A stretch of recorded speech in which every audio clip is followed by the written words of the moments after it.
Hey, what's up, everybody? It's Jared, aka your friend Bats. So, little, I haven't really talked about this much on in general, but so I was born with a congenital heart disease where essentially my heart is upside down, and the one of the two chambers of my heart operates as one full chamber.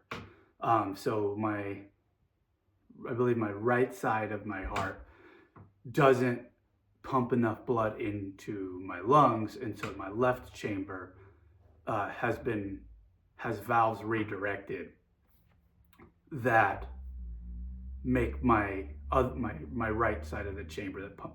Basically, one side of my heart does all the work, and so I had two operations as a child, where when I was 18 months and 4.5. And so since then, my heart has been corrected, and I'm now 39. And so my last surgery was 35 years ago. And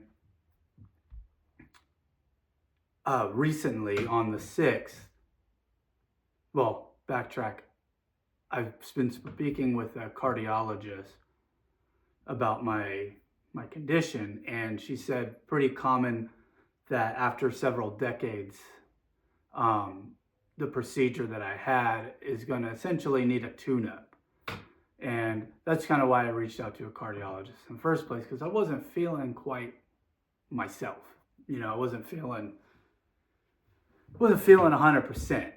And it was kind of getting scary. It felt scary, like, oh man, and so I reached out to this cardiologist because I have such a special condition. It's like 3 hours from where I live, and 3 hours to San Francisco to get any treatment.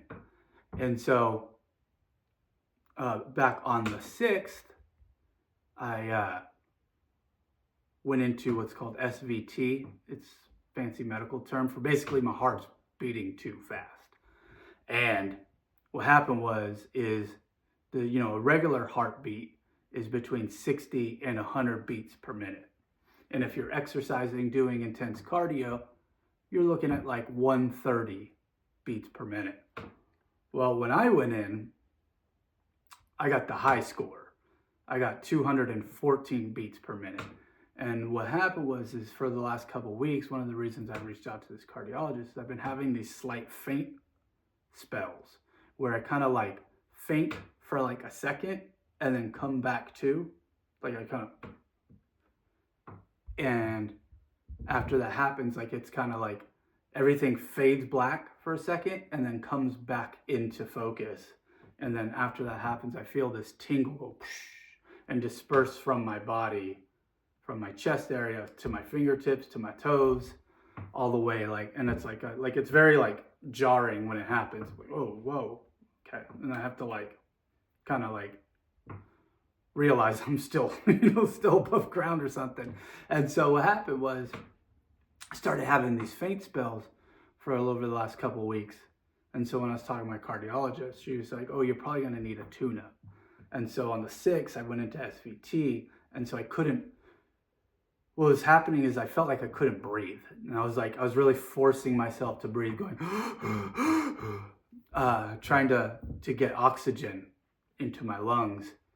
And I couldn't really focus with my phone, so I was trying to operate it to call somebody. And so I used Siri to call my girlfriend, who then picked me up and rushed me to the hospital. And that's when I realized I was in SVT. My heart was just boom, boom, boom, boom. I thought I was gonna have a heart attack. It was a very scary feeling. Like I was like fainting in and out. Like it was really scary is what it was. And I was really like worried I was gonna have a heart attack. That's what I was thinking was happening. And because I was panicking, it wasn't making it any worse or making it any better. It was making it worse. And so my heart was like super fast. And they had to cardiovert me, where they they shocked me back to a normal rhythm in the emergency room. And so from there, I was then transferred from my local hospital to San Francisco, where they did a bunch of tests. And we're not done yet. So they did a CAT scan, they did a MRI, or excuse me, an ultrasound on my liver. They did, what was it? EKG as well. And then several other smaller tests, took blood every day and things like that. And yeah, I'm definitely not out of the woods quite yet. And it's kind of scary, to be honest. It's kind of scary. It really, in this weird way, I was talking to my girlfriend about it. In this weird way, it like, I feel like a part of me has kind of died. But in its replacement, like a new version is kind of here. And there's like this, I don't think I've ever really been like a very compassionate person. I've been kind of very black and white and very, this is good, this is bad. If you do this, you're a bad person. If you do this, you're a good person. And now like I kind of see things, I always saw things in black and white, very straightforward. And then like, I would say I was also like one of those like people who love to annoy people, and like now I'm just like, that's so, I just feel like icky thinking about it, that was me now. And so it's like, I just want to be like positive, and so like, it's very bizarre feeling. Like I was like, and so to backtrack a little, with the 214 beats per minute, basically the emergency room doctors had said to me, like, had I gotten here a few minutes later, I probably would have went into a stroke or a heart attack. And being based on my pre-existing heart condition, it's life-threatening and more than likely would have been fatal.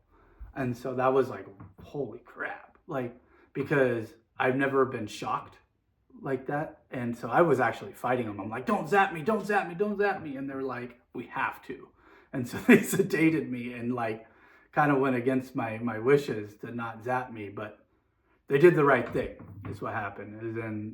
And so I'm still here. So praise the Lord for those doctors and the technology that exists. And, sometimes, you got to just, I'm ignorant to what it was. I was just afraid. And they they're doing their jobs and they did it right, even when it seemed not good. Didn't seem like a good idea. I'm like, I have a heart condition. Don't electrocute me. That sounds like a terrible idea. And, so they did, and I'm here and I'm grateful for it. But it was also like just sitting. So I was in a hospital room for like 4.5 days, and my neighbor in the hospital, and we shared a room.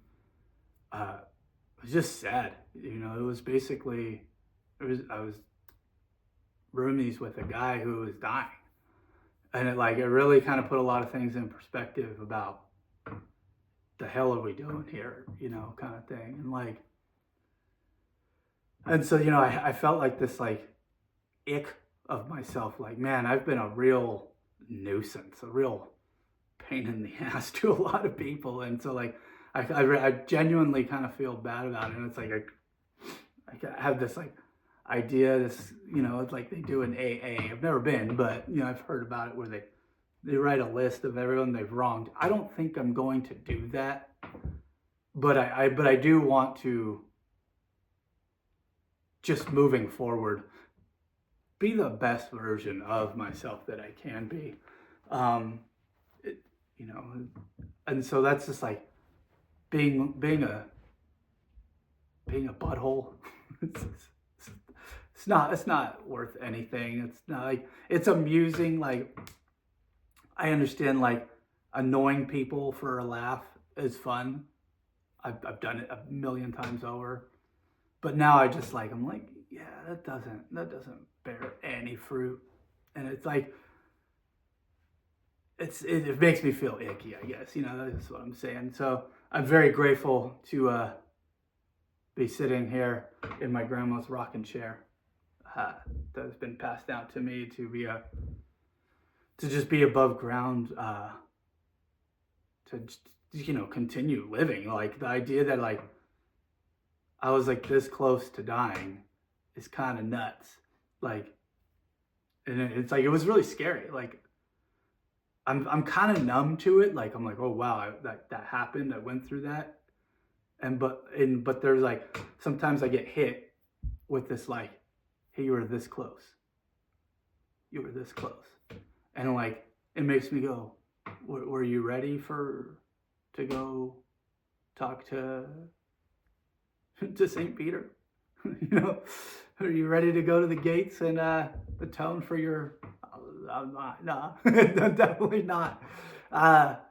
So yeah, I thank the Lord, that I'm still here, and He still got a purpose for me, and that's really cool. Yeah, and I don't know how to like what to say about it. Like it was just really. So yeah, I guess moving forward, I just want to be a better person, and for the foreseeable future, I'm out of work, which is kind of weird because I'm like, okay, what do I do with my day? My girlfriend is encouraging me to get good at YouTube because she knows I'm like, I'm not good at this. Like I'm not an internet personality by any means. Kind of just a guy who doesn't know how to edit. She's like, learn how to edit. And I'm like, okay, so she's encouraging me to be a YouTuber, which I don't know if that's what I want, but I've been making videos on and off since like 2018, something like that, 2019. It's fun. But yeah, I'm just like in this weird, like I'm home alone. Well, my dog is here. I have a dog now, which is cool. Carl, he's sleeping. He's right here though. He doesn't want to get up. Yeah, it's very, very weird feeling. So yeah, I guess moving forward, what they're gonna do is I currently have a heart monitor on, right? And